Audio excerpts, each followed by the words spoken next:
Take your hands off my nurse, Obinna.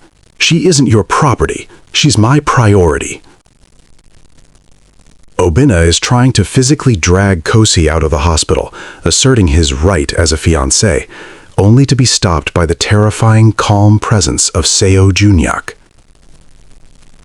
Junhyuk, a man who should be incapacitated or cold, is standing protective over a woman who is supposedly plain and spoken for. Why is the most dangerous man in the city risking a gang war for a woman he met a week ago? The sirens did not announce his arrival. The silence did. It was the kind of silence that preceded a storm, a sudden cooling of the air that made the hair on Kosi's neck stand up before the double doors of the ER even swung open. When they did, it wasn't the paramedics who burst through. It was 4 men in charcoal suits, their faces like granite, carrying a body between them as if it were a fallen altar.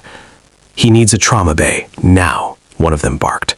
It wasn't a request. It was a command issued to a world they expected to obey. Kosi met them halfway, her professional mask sliding into place with practiced ease. She didn't look at the suits or the bulge of the holsters beneath their jackets. She looked at the man. He was draped in a white linen shirt that was currently more crimson than white.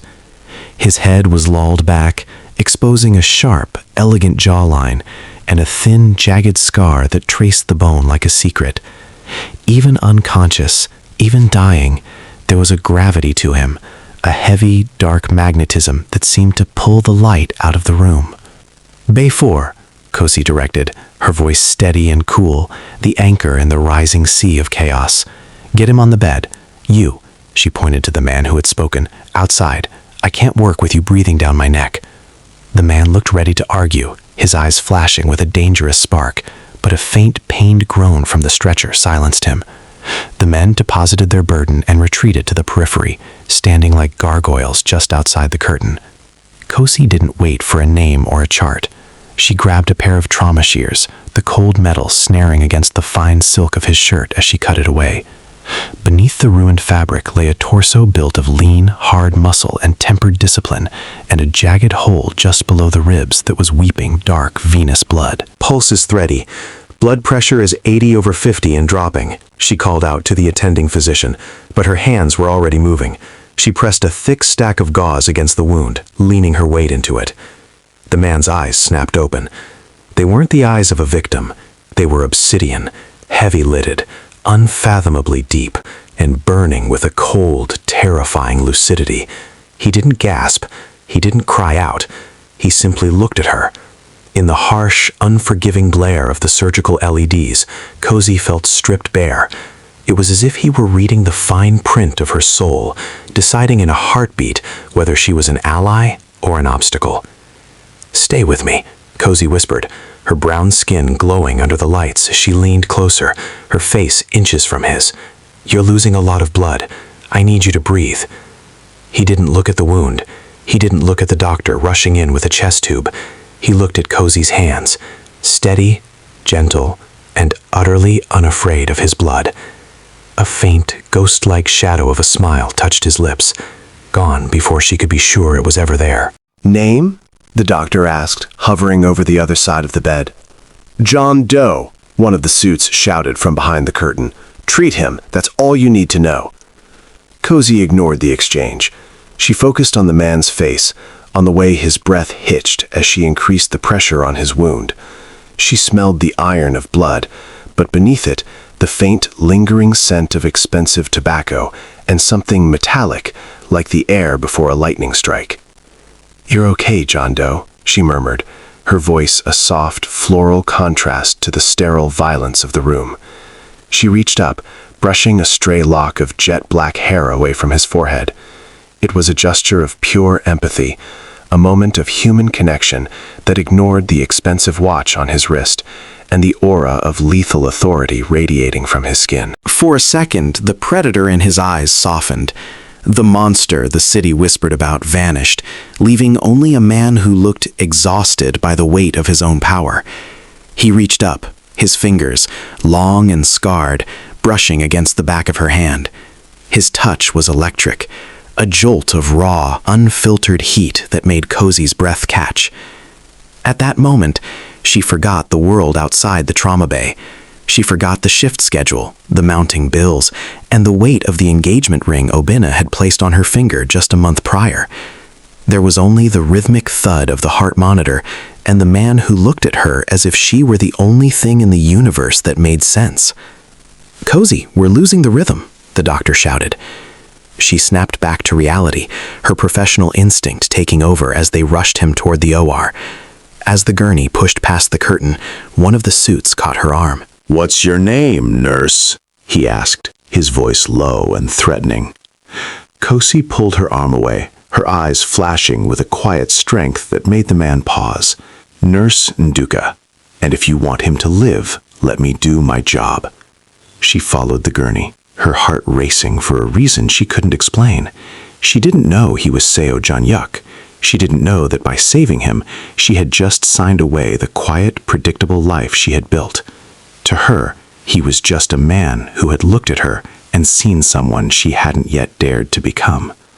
She was treating the man, oblivious to the fact that she had just invited the monster into her heart. If you haven't already, please hit the subscribe button and turn on notification so you don't miss any of our dramatic love stories. Comment below and let's continue with this journey. The recovery suite in the private wing was a far cry from the chaotic symphony of the ER. Here, the silence was expensive, broken only by the rhythmic mechanical sigh of a ventilator that Jun-yuk no longer needed. He had woken up 2 hours before dawn, not with a start, but with a gradual, predatory sharpening of his senses. When Cozy entered the room for her morning rounds, she found him sitting up, his back straight, despite the surgical drain tucked into his side, staring at the sunrise through the floor-to-ceiling windows. The moment the door clicked shut, his head turned.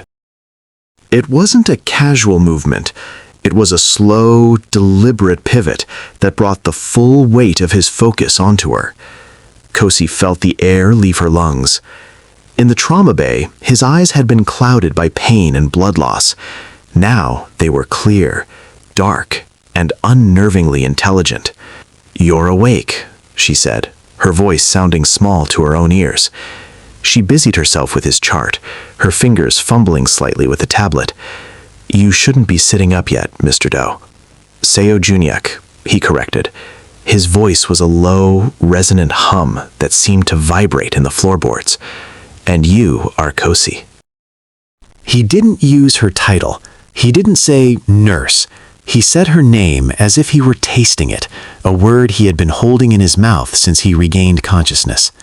Cozy looked up, and for a heartbeat, she forgot to look at the monitor. "I'm your primary nurse for the morning," she managed to say, stepping toward the bed to check his vitals. As she leaned over to adjust the blood pressure cuff, she was acutely aware of his proximity. He didn't move away. He leaned into her space, his heavy-lidded eyes tracing the curve of her jaw, the line of her neck, and finally settling on her left hand. The 3-carat diamond on her finger caught the morning light, throwing a fractured spark against the white bedsheets. Jun-yuk's gaze lingered on the ring. He didn't say a word, but the silence was loud with judgment. It was a look that stripped away the prestige of the stone, making it look like what it truly was, a heavy, glittering anchor. "A gift?" he asked softly. "An engagement," Cozy replied, her tone more defensive than she intended. "I'm getting married in the spring." Jun-yuk looked back up at her face. "You speak of it like a deadline, not a celebration." The comment hit her with the force of a physical blow. She stepped back, her heart rate spiking, not because of the man's reputation, which she was only beginning to piece together from the whispers in the hallway, but because of his honesty. It was a terrifying, invasive kind of honesty. Every time Obinna looked at her, he saw a reflection of his own success. He saw a beautiful woman who looked good on his arm at fundraisers, a nurse whose kindness boosted his image in the community. But Jun-yuk looked at her and seemed to see the parts of her she kept hidden, the exhaustion, the suppressed ambition, the quiet desperation of a woman who was tired of being perfect. "You don't know me," she whispered. "I know the way your pulse jumps when I look at you," Junhyuk said, his dark eyes never wavering. "I know that you handled my blood as if it were your own, and I know that ring is too heavy for a hand that is meant to be free." Kosi turned away, her breath coming in shallow hitches. She finished the checkup in a blur of professional habit, her movements mechanical. She wanted to leave the room, to run back to the safety of the nurse's station, but his gaze followed her like a physical touch. When she finally escaped into the hallway, she found Obina waiting for her near the elevators. He looked handsome in his tailored charcoal suit, holding a bouquet of lilies and a cup of the expensive artisan coffee she liked. "Hey, baby," Obina said, smiling as he leaned in to kiss her cheek. "You didn't answer my texts. I was worried you were overworking yourself again." Kosi stood there, allowing the kiss, allowing the familiar scent of his cologne to envelop her. Usually, this felt like home. Usually, Obina's presence was the steady ground beneath her feet. But today, as he tucked a lock of her hair behind her ear, all she could feel was the weight of his hand. "I was with a patient, Obina," she said, her voice sounding hollow. "The John Doe?" Obina chuckled, glancing toward the closed door of room 402. "The guys downstairs are talking. They say he's some kind of high-level businessman from Seoul. You should be careful, Kosi. Men like that, they use people." Obina's hand moved to his waist, pulling her closer in a gesture that was supposed to be protective, but felt for the first time like a claim. "I can handle myself," she said, gently disengaging from his hold. "I know you can, but you're my fiancé. I don't like you being alone with men who have security in the hallway." He looked down at her, his eyes warm but possessive. "Just 3 more months, Kosi, then you can leave this place. I've already talked to the firm. We can get you a position in administration. No more night shifts, no more blood." Kosi looked at the lilies in his hand. They were beautiful, but they were already starting to wilt in the sterile hospital air.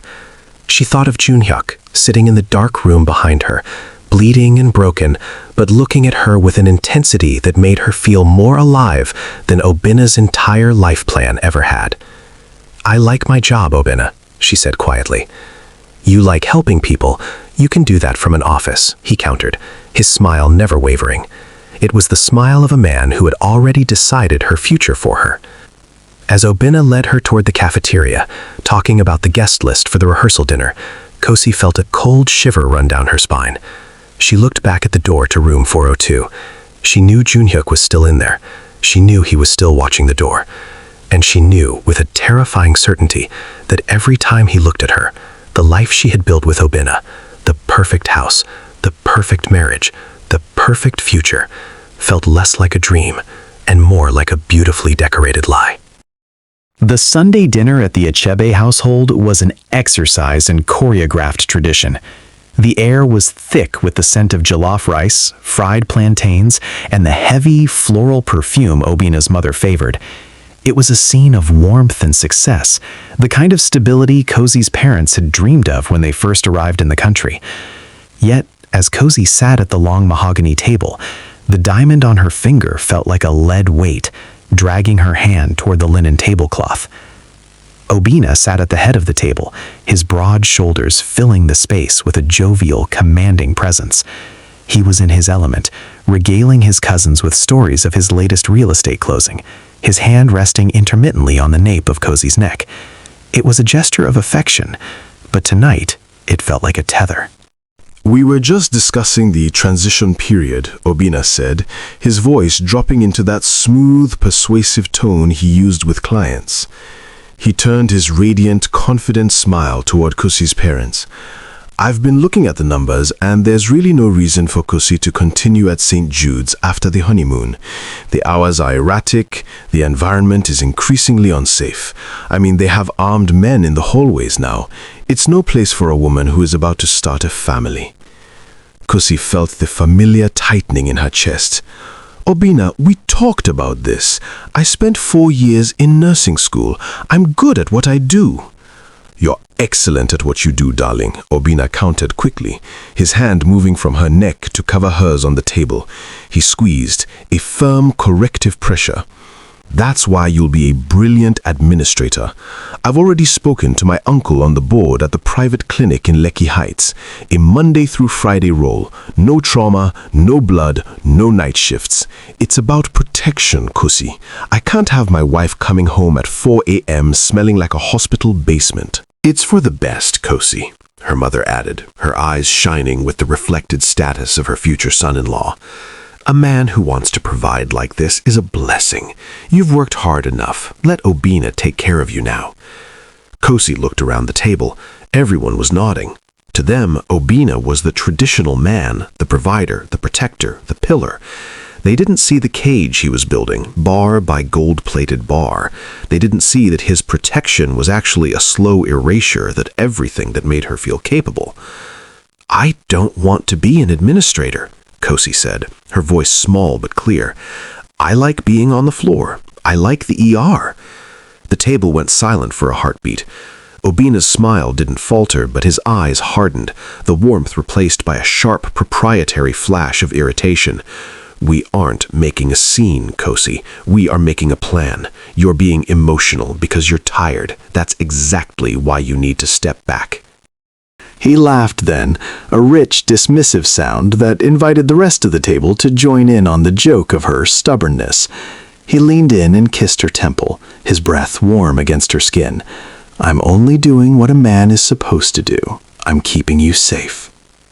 But as he spoke, Kosi's mind drifted back to room 402. She thought of Seo Jun-hyuk, a man who lived in the very heart of danger, yet had looked at her with more respect for her autonomy than the man she was supposed to marry. Jun-hyuk hadn't asked her to quit. He had watched her work with a silent, hungry admiration, recognizing the power in her hands that Obina wanted to domesticate. When the dinner finally ended, Obina walked her to her car. The night air was cool, but the way he held her waist felt suffocating. I didn't like that tone back there, he said, his voice quiet now, stripped of its public charm. He pressed her back against the car door, his body a solid, imposing barrier. I'm trying to build a legacy for us, Kosi. I'm trying to give you a life where you never have to struggle. Why do you fight me on this? Because it's my life, Obina, she whispered, her heart hammering. It's our life, he corrected, his jaw tight. He reached out, his thumb tracing her lower lip with a possessive intensity. You belong to me now. My name, my house, my protection. I won't have you risking yourself for strangers who don't even know your name. You're going to give your notice at the end of the month. He didn't wait for her to agree. He kissed her, a hard, demanding kiss that tasted of tea and dominance, before stepping back and tapping the roof of her car. Drive safe. Text me when you get in. As Kosi drove away, she looked at herself in the rearview mirror. She saw the perfect fiancé, the woman who had everything she was supposed to want. But as she touched the spot on her wrist where Obina had gripped her, she felt a strange, rebellious heat rising in her blood. The traditional path was a paved road leading to a beautiful prison, and for the first time, she found herself craving the dark, unmapped woods where the woman Obina was trying so hard to bury. The morning light in the Nduka living room felt different, lighter, almost surreal. Kosi found her father sitting at the small mahogany desk in the corner, staring at a stack of documents with a bewildered expression that bordered on holy terror. For months, that desk had been a graveyard of red-inked notices and final demands. The family's small medical supply business, the fruit of 30 years of immigrant toil, had been drowning in a predatory high-interest debt that Obina frequently offered to restructure, provided Kosi commit to an earlier wedding date. Kosi, look at this, her father whispered, his voice cracking. He held up a letter from the bank. It wasn't a foreclosure notice. It was a zero balance statement. The entire principal, the interest, all of it, paid in full yesterday afternoon. Kosi took the paper, her fingers trembling. There was no name, only a wire transfer reference from a private holdings firm based in Seoul. Her breath hitched. Obina wouldn't have done this anonymously. He was a man who hung his favors like trophies on a wall. He would have presented this at dinner, expected a toast, and used it as the final brick in her protection cage. Who would do this? Her mother asked, clutching a rosary to her chest. It's a miracle." Cozy didn't answer. She felt a sudden, sharp prickle of heat behind her eyes. She knew exactly who had done it. She thought of the man in room 402, the way he had watched her from his bed, not with the suffocating possessiveness of a fiancé, but with the quiet, terrifyingly observant gaze of a man who saw every crack in her armor. He had listened. When she had been changing his bandages 2 nights ago, she had mentioned, almost in a daze of exhaustion, that her father wasn't sleeping. She hadn't asked for help. She had simply spoken, and he had acted with the silent, overwhelming force of a god. She arrived at the hospital an hour early, her heart hammering a rhythm that had nothing to do with her morning coffee. She bypassed the nurse's station and went straight to the private wing. The guards, the charcoal suits, stepped aside without a word, their eyes tracking her with a newfound, unsettling respect. Junhyuk was standing by the window, dressed in a crisp white shirt that hid his bandages, his jet black hair neat but sharp. He looked like the CEO the hospital staff believed him to be, yet the predatory stillness in his posture screamed of a much darker truth. He didn't turn when she entered, but she saw his reflection in the glass. His heavy-lidded eyes were fixed on her. "Why?" she asked, her voice tight, the bank statement crumpled in her pocket. "The air in your home was too heavy," he said, finally turning. He didn't move toward her, but his presence seemed to expand, filling the sterile room until she felt she was standing in the center of a storm. "It was distracting you from your work, and you are very good at your work, Kosi." "That was $500,000, Junhyuk," she whispered, stepping closer, her anger fighting with a profound, terrifying sense of gratitude. "You can't just buy a family's life. You can't just intervene like that." "I didn't buy them," he countered, his voice a low, gravelly hum. He took a single step toward her, closing the gap until she could smell the faint scent of sandalwood and the cold metallic tang of his world. "I freed them. Now, when you look at that man you are supposed to marry, you can ask yourself if you are staying because you love him or because you needed his bank account to keep your father from the street. I have removed the necessity. Now, there is only the choice." Cozy felt the world tilt. Obina's protection had always been a trade, her freedom for her family's safety. Junhyuk had just obliterated the terms of the contract. He had given her back her life, but in doing so, he had bound her to him with a debt that no amount of money could ever repay. "You're a dangerous man," she breathed, looking up at him. Junhyuk reached out, his fingers stopping just an inch from her cheek, the restraint in his movement more intimate than a touch. "The most dangerous thing in this room, Cozy, is the fact that you aren't running away."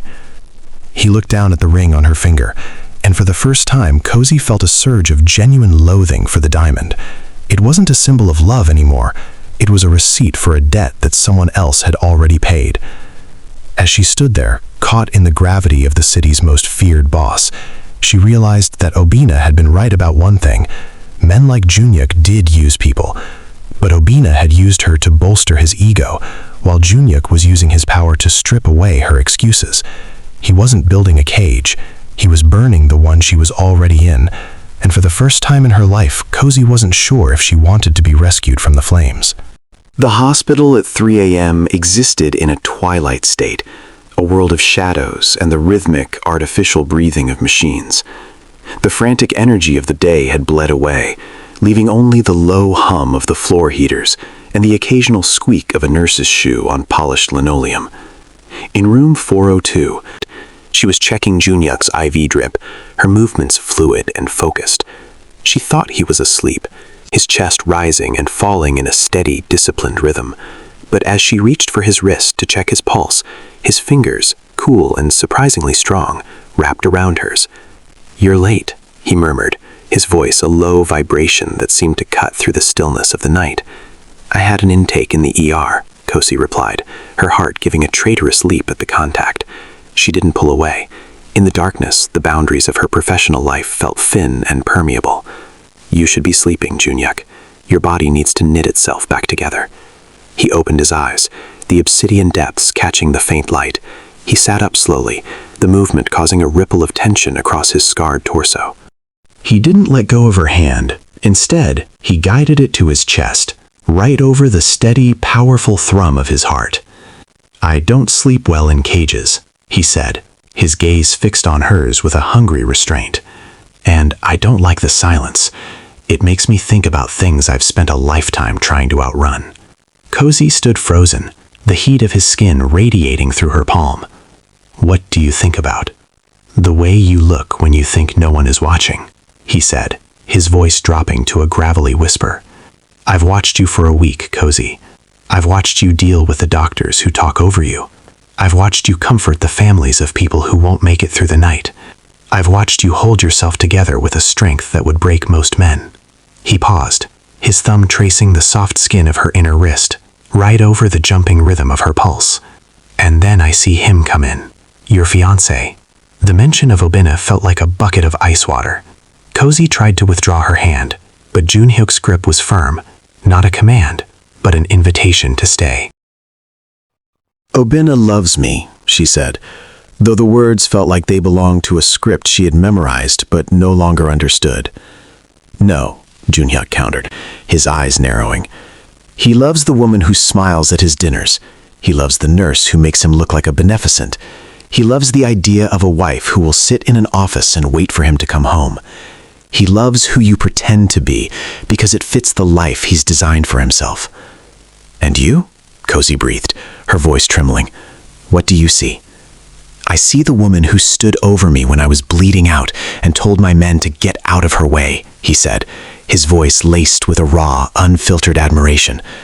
"I see the woman who carries the weight of her family's debt like a penance, yet still has enough grace to touch a stranger with kindness. I love the fire you're trying so hard to put out. I love who you are when you're tired, when you're angry, when you're powerful." He leaned closer, the scent of him sharp, clean, and dangerous, swallowing her whole. "He wants to protect you from the world, Cozy. I want to give you the world and watch you burn it down if you choose to." The honesty of it was a physical weight, more intimate than any touch she had ever shared with Obinna. Obinna's love was a set of requirements. Junhyuk's was an observation. One was a cage. The other was a mirror. "I'm engaged, Junhyuk," she whispered, the diamond on her finger suddenly feeling like a shard of glass. "A ring is just metal, Cozy. A promise to the wrong person is just a lie you haven't admitted yet." He reached up, his fingers finally grazing her cheek, a touch so light it was almost a suggestion. "Look at me and tell me you don't feel the difference. Tell me you don't feel the air change when I enter the room." Cozy looked at him, really looked at him, and the perfect life she had built seemed to dissolve. She saw the man behind the monster, the survivor behind the boss, and the only person who had ever bothered to see the woman behind the nurse. For a moment, the silence in the room wasn't expensive or clinical. It was heavy with the truth of a choice she wasn't ready to make, but could no longer ignore. She stood there, caught between the safe, suffocating light of her past and the dangerous, magnetic dark of him, realizing that the night shift was no longer just a job. It was the only time she was truly awake.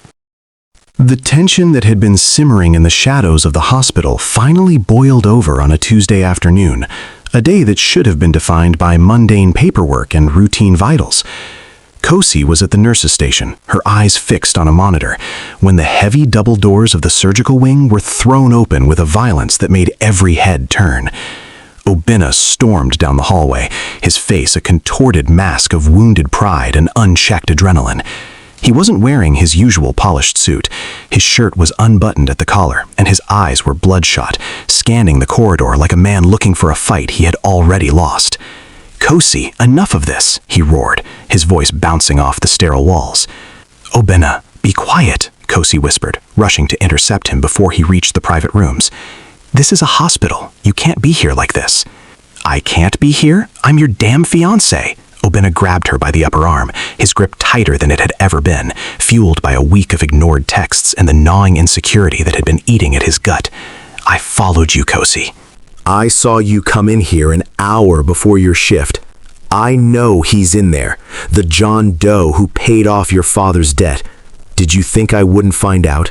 Did you think you could sell yourself to some Korean thug and I wouldn't notice? It wasn't like that, Kosi hissed, trying to pull away. But Obena's jealousy had made him reckless. He was shouting now, his voice carrying all the way to the security desk. I don't care what it was like. You're coming home. I don't care about the job. I don't care about the wedding. I'm taking you out of this building before you ruin yourself. He was making a scene, a loud, ugly spectacle that drew the attention of every patient and staff member. But more importantly, he was drawing the attention of the men outside.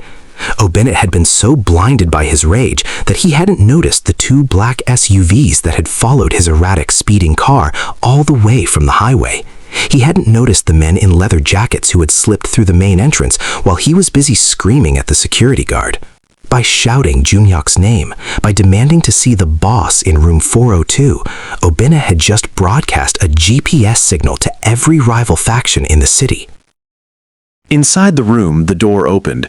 Junhyuk didn't step out. He simply stood in the frame, his presence alone acting as a cold front that chilled the heated air of a hallway. He looked at Obina's hand on Kozi's arm, and his eyes turned into chips of obsidian.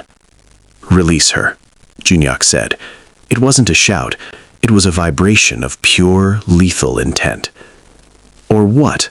Obina challenged, his ego pushing him into a territory he wasn't equipped to survive. "You're a patient. You're weak. You think your money makes you." Obina never finished the sentence. The glass at the end of the hallway shattered in a deafening spray of shards. The sound of a suppressed submachine gun was like a series of sharp coughs. The orderlies at the end of the hall, Junhyuk's hidden guards, were already moving, drawing weapons from beneath their scrubs with a fluid, terrifying synchronicity. "Get down." Junhyuk lunged forward, his surgical wounds ignored as he grabbed Kosi by the waist and hauled her behind the heavy oak desk of the nurse's station. Obina, paralyzed by the sudden transition from a domestic argument to a war zone, stood frozen in the middle of the hall. He looked at the men in leather jackets rounding the corner, their muzzles flashing. It was only when a bullet whined past his ear, shattering a flower vase behind him, that he scrambled toward the floor, crawling like a terrified child. "They followed you," Junhyuk hissed, his back pressed against the desk, his hand reaching into the hidden compartment beneath the counter where his men had stashed a sidearm. He looked at Obina with a contempt so profound it was almost pity. "Your ego just brought a hit squad to a floor full of innocent people." Kosi was shaking, her hands pressed against her ears, the smell of gunpowder and ozone filling her lungs. Through the gap in the desk, she saw Obina cowering, the man who had claimed he could protect her, now reduced to a trembling heap of sweat and fear. Then she looked at Junhyuk. He was bleeding. The strain of the movement had torn his stitches, but he wasn't afraid. He checked the magazine of the handgun, his movements calm, almost rhythmic. He looked at Kosi, and for a split second, the predator vanished. He reached out and cupped her face, his thumb catching a stray tear. "Stay small, stay low," he commanded. "I am going to end this." In that moment, the reality of her life fractured. The traditional man had led the wolves to her door, and the monster was the only thing standing between her and a bullet. As the hallway erupted into a symphony of gunfire and breaking glass, Kosi realized that Obina's jealousy hadn't just made him reckless, it had stripped away the last of her illusions. The chaos in the hallway was a cacophony of shattering glass and the rhythmic, guttural barks of suppressed gunfire. The sterile white world of St. Jude's had been stained gray by gunsmoke and red by the reality of Junhyuk's life. Behind the heavy oak of the nurse's station, Kosi could hear the frantic, shallow breathing of Obina. He had wedged himself into the narrow knee space under a desk, his eyes wide and vacant, his hands clasped over his head. He wasn't looking for her. He wasn't reaching for her. He was a man reduced to the primal instinct of self-preservation, their protector mask having dissolved at the first sound of lead hitting plaster. Junhyuk, however, was a different kind of animal. He knelt beside Kosi, his white shirt now soaked through with fresh, blooming crimson where his stitches had violently surrendered. He held a sleek black handgun with the steady, practiced grip of a man who viewed violence as a secondary language. "They're flanking the elevators," Junhyuk said, his voice terrifyingly calm amidst the screams echoing down the hall. He looked at Cozy, and for a fleeting second, the coldness in his eyes flickered into something agonized. "You should have stayed in the ER, Cozy." "You shouldn't be here for this." "I'm not leaving my station," she whispered, though her voice shook. Her training kicked in, the muscle memory of a trauma nurse. She saw the way he was leaning, the way his face was losing its color. "You're bleeding out, Junhyuk. If you keep moving, you'll go into shock." "I'll go into shock when you're safe," he countered. A shadow moved at the edge of the desk, a man in a leather jacket, his weapon raised. Junhyuk didn't hesitate. He surged upward, firing 2 precise shots that sent the intruder reeling back. But the movement cost him. He gasped, his knees buckling as the exertion tore deeper into his wound. "Obina!" Kosi screamed, looking toward the man she was supposed to marry. "I need help! Get the trauma kit from the wall! Obina!" Obina didn't move. He only pressed himself deeper into the shadows of the desk, a sob escaping his throat. "We're going to die, Kosi. Just stay down. Don't draw their attention." The rejection felt like a physical slap. In the middle of the carnage, the truth was laid bare. Obina loved the life they had planned, but he didn't love her enough to stand up in the dark. Suddenly, a second gunman appeared from the service stairwell, his sights locked directly on Kosi. There was no time for Junhyuk to aim, no time to find cover. With a guttural snarl of effort, Junhyuk threw himself over her. He didn't just shield her, he became a wall of bone and muscle, wrapping his arms around her head and pulling her small frame entirely beneath his. The impact of the bullet hitting his shoulder made his entire body jerk, a heavy thud that Kosi felt in her own bones.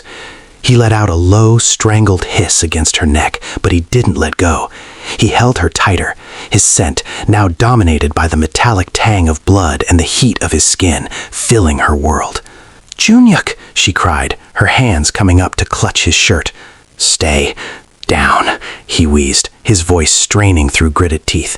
He managed to level his weapon over her shoulder, returning fire until the hallway went deathly silent, save for the distant wail of a siren and the hiss of a broken sprinkler head. The immediate threat was gone, neutralized by Junhyuk's men closing the perimeter, but the man on top of her was fading.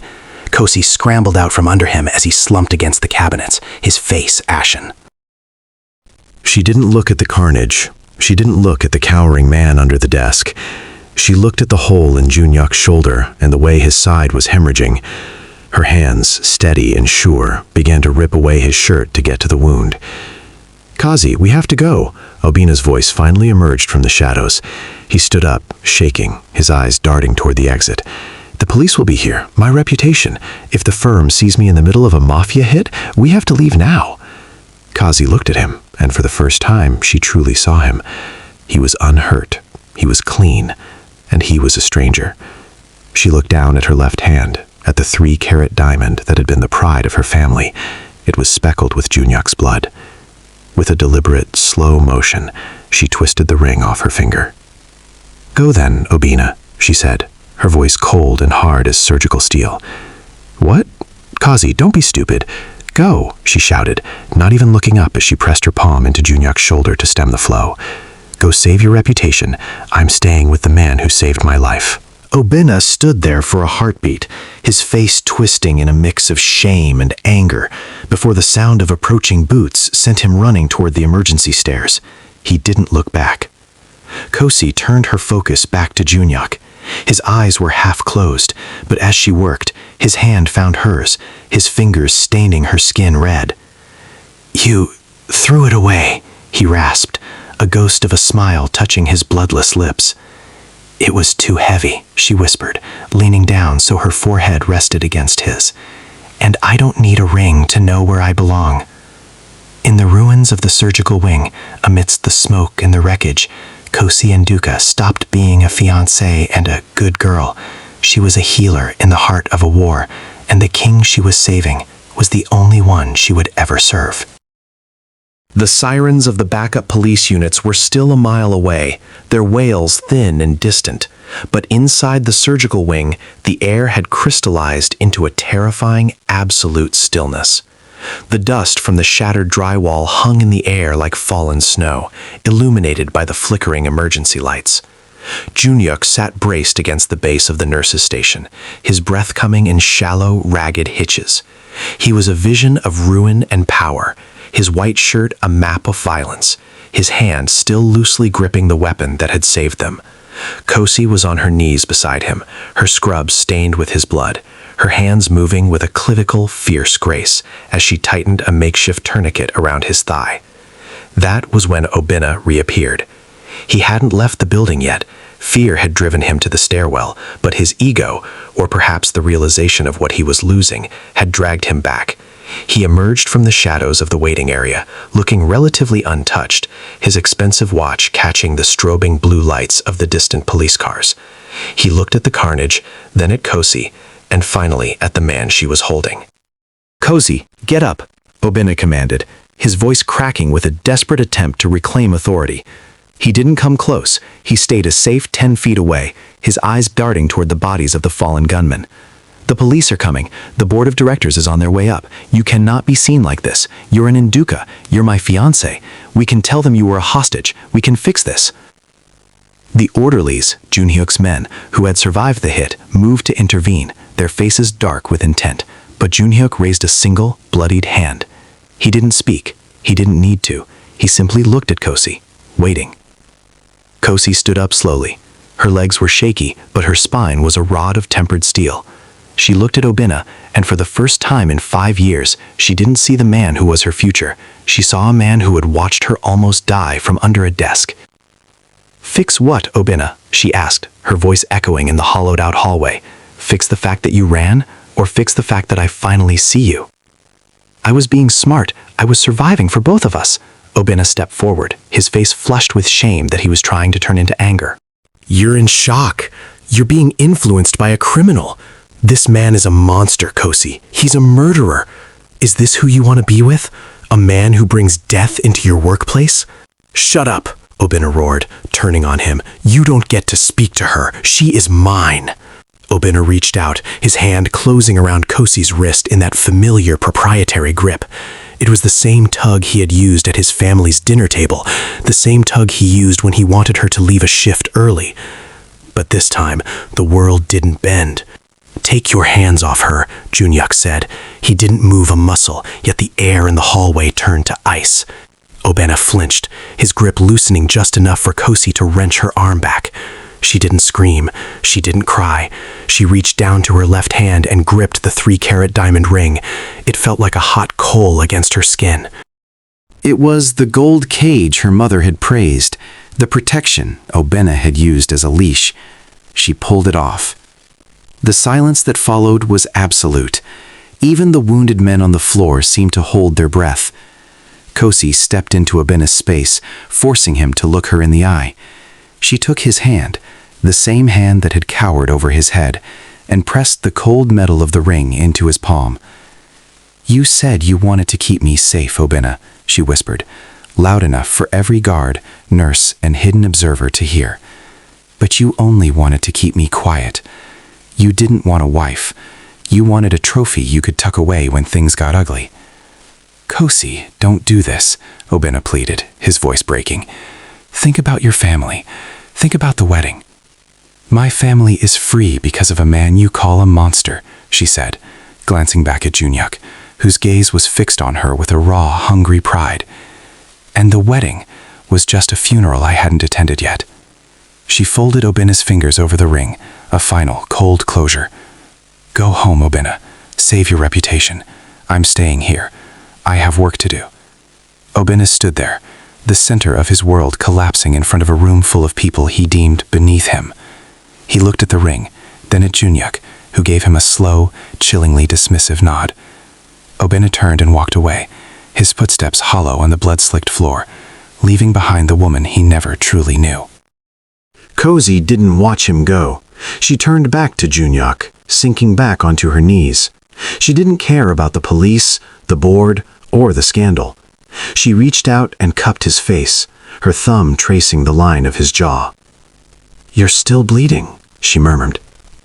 "I've been bleeding for years," Junhyuk said, his hand covering hers, pressing her palm against his heart. "You're the only one who ever tried to stop it." The reversal was complete. The good girl was gone, and in her place stood the only person in the city who could look so Junhyuk in the eye and make him feel human. The sun was beginning to crest over the Seoul skyline, painting the glass and steel of the city in shades of bruised violet and burning gold. Inside St. Jude's, the clinical roar of the night had faded into a somber, hollow hum. The forensic teams were tagging bullet casings, and the hospital administration was frantically drafting press releases to contain the unfortunate security breach. But in the private wing, the air belonged to a different world entirely. Kosi stood at the tall windows of the recovery suite, her hands resting on the cool glass. She was still wearing her scrubs, the fabric stiff with dried blood and the scent of ozone. She looked at her reflection. Her deep brown skin was smudged with soot, her hair a bit wild from the chaos. And for the first time in her life, she didn't see a woman who was waiting for permission. Behind her, the door opened. It wasn't the tentative knock of a doctor or the frantic entrance of a family member. It was the heavy, rhythmic footsteps of a man who owned the ground he walked on. Junhyuk was dressed in a fresh black suit, the jacket draped over his shoulders to accommodate the thick bandages on his chest and arm. He looked lethal once more, the patient mask discarded for the sharp, terrifying elegance of the man the city feared. His men stood in the hallway, a wall of silence and suits, but as Junhyuk entered the room, his entire aura shifted. The predator didn't just soften, he became subservient to the woman by the window. "The cars are downstairs," he said, his voice low and gravelly, carrying the resonance of a promise. "The press is waiting at the main entrance, and the police have been redirected. You can leave through the private tunnel. My men will take you anywhere you want to go, Kosi. Back to your family, to a hotel, or to a life where you never have to see another drop of blood." Kosi turned.